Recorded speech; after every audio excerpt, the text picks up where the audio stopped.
बाबर आजम की कप्तानी क्या एक बार फिर वापस आने जा रही है? क्या अपडेट आ रही है? कंफर्म ठप्पा शुदा खबर आ रही है। क्या अपडेट है वो आपको बताएंगे। पाकिस्तान क्रिकेट बोर्ड का नया चेयरमैन अनाउंस कर दिया गया है। कौन क्या है, किसको किया है, आर्जी तौर पे ये चेयरमैन अनाउंस कर दिया गया है। क्या अपडेट आ रही है वो आपको बताएंगे। और इसके अलावा हमारे पास खबर आ रही है शोएब मलिक तीसरी शादी के बाद अगेन बिग ट्रबल में आ चुके हैं। क्या अपडेट आ रही है? शोएब मलिक ने एक बड़ी लीग से अपने आप को अलहदा कर लिया है। क्या अपडेट आ रही है उनकी जो है वो लीग को लेकर अपडेट आ रही है। क्या अपडेट है वो भी आपको बताएंगे। सबसे पहले बात करते हैं जनाब, पाकिस्तान क्रिकेट बोर्ड का नया चेयरमैन अनाउंस कर दिया गया है। शाह खावर साहब को आर्जी तौर पे पाकिस्तान क्रिकेट बोर्ड का चेयरमैन बनाया गया। आपको बता दें तो शाह खावर साहब पाकिस्तान क्रिकेट बोर्ड के नए अब आर्जी तौर पे चेयरमैन है। उनका काम क्या होगा कि आपके प्रॉपर तौर पे इलेक्शंस कराना, यानी नाम जो आपके जो पीएम साहब ने नॉमिनेट किया था, एक ही नाम नॉमिनेट जो है वो किया गया था और वो नाम था जनाब नकवी साहब का, मोहसिन नकवी साहब का नाम नॉमिनेट किया गया था।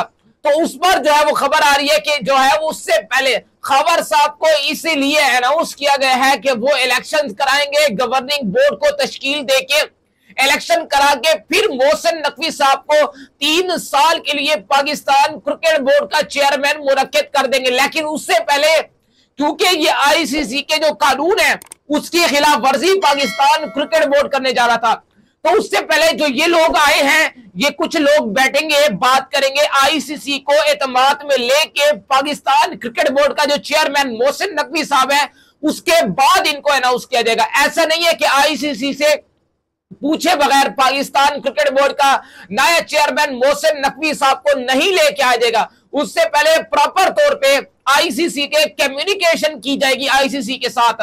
आईसीसी को एतमाद में लेके पाकिस्तान के जो चेयरमैन है, सॉरी पाकिस्तान के जो प्राइम मिनिस्टर है, वो डिसाइड करेंगे, वो ये डिसीजन लेंगे। लेकिन उससे पहले आईसीसी को जो है वो पाकिस्तान क्रिकेट बोर्ड के जो सीईओ है सलमान नसीर साहब, वो जो है वो आईसीसी को एतमाद में लेंगे। प्रॉपर तौर पे एक सिस्टम के थ्रू जो है वो इलेक्ट किया जाएगा मोहसिन नकवी साहब को। अगर तो आईसीसी ने रिजेक्ट किया या आईसीसी ने कोई मतलब श्योरिटी न दी, उन्होंने कहा कि हम आपके ऊपर इलेक्शन जो एक्शन लेंगे पाकिस्तान क्रिकेट के ऊपर, तो देन पाकिस्तान क्रिकेट बोर्ड का जो चेयरमैन है वो नहीं बनाया जाएगा मोहसिन नकवी साहब को। फिर आपके कोई और प्रॉपर तौर पे 3 से 4 जिस तरह से नॉमिनेट किए जाते हैं ना, फिर उस पर जो है वो गवर्निंग बोर्ड बैठता है, वोट्स होते हैं, उसके बाद जाकर पाकिस्तान का जो है वो नया क्रिकेट बोर्ड का चेयरमैन आता है। लेकिन उससे पहले आईसीसी को बता के ये डिसीजन किया जाएगा, आईसीसी को एतमाद में लेके ये डिसीजन किया जाएगा। खैर, इसके अलावा अगली अपडेट की तरफ चलो और आपको बताऊं तो बाबर आजम की क्या कप्तानी एक बार फिर आने जा रही है वापसी, क्योंकि जनाब सोशल मीडिया के ऊपर कैंपेन चलना शुरू हो चुकी है कि बाबर आजम ने जिस तरीके का स्टार्ट टी20 क्रिकेट में लिया और टी20 क्रिकेट में जिस तरह से शाहीन शाह अफरीदी ने कप्तानी की है उसको मद्देनजर रखते हुए लोग अपडेट कर रहे हैं और सोर्सेस कंफर्म करते हैं कि मोहसिन नकवी साहब के चेयरमैन बनने के बाद काफी ज्यादा चीजें चेंज होने जा रही हैं। जबकि बाबर आजम की कप्तानी को लेकर भी बात होगी, तो अगर शाहीन शाह अफरीदी कुछ अच्छी कप्तानी ना कर सके, जो बाद में न्यूजीलैंड वाली सीरीज आनी है या उससे पहले पीएसएल के अंदर खास तौर पे बाबर की कप्तानी को भी देखा जाएगा, शाहीन शाह अफरीदी की कप्तानी को भी देखा जाएगा और काफी ज्यादा पाकिस्तान क्रिकेट बोर्ड में चेंजेस आने जा रही है। इस पर कंफर्म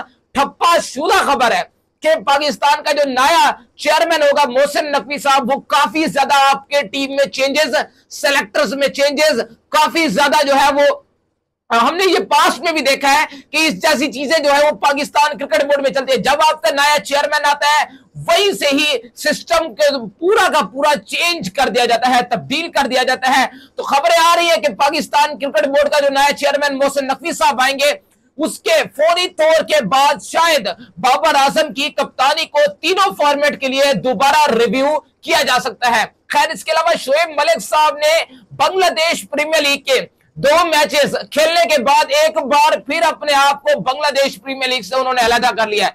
बांग्लादेश क्रिकेट मैनेजमेंट को उन्होंने बोला है कि भाईजान मेरे जो है वो पर्सनल रीजंस है। असल में ये देखा गया है कि जिस तरह से सना जावेद के साथ जब उनकी शादी हुई, तीसरी शादी हुई, तो उस वक्त से लेके शोएब मलिक थोड़े से घबराए हुए हैं, उनकी चीजें थोड़ी सी डिफरेंट चल रही है। तो उसको लेके दुबई के अंदर सानिया मिर्जा के साथ वो उससे पहले रहा करते थे। तो कुछ सोर्सेज रिपोर्ट करते हैं कि शोएब मलिक ने इस तरीके से, मतलब शोएब मलिक साहब ने जो है तीसरी शादी की, उसके बाद जिस तरह की वो खबरों में रहे हैं, फिर उसके बाद बांग्लादेश प्रीमियर लीग के 2 मैचेस छोड़ने के बाद रीजंस भी यही बताई गई, कुछ पर्सनल इशू है जिसकी वजह से बांग्लादेश प्रीमियर लीग को शोएब मलिक साहब छोड़ के गए हैं। तो सोर्सेज रिपोर्ट करते हैं कि सानिया मिर्जा वाला जो दोबारा केस है उसको दोबारा रिव्यू किया जा रहा है, उसको जो है वो कुछ शर्तें हैं वो रिवील की जा रही, क्योंकि सानिया मिर्जा के जो वालिद साहब थे उन्होंने अपनी बेटी देने के बाद, यानी जब वो दे रहे थे तो उस वक्त काफी ज्यादा शर्तें रखी थी शोएब मलिक साहब के ऊपर।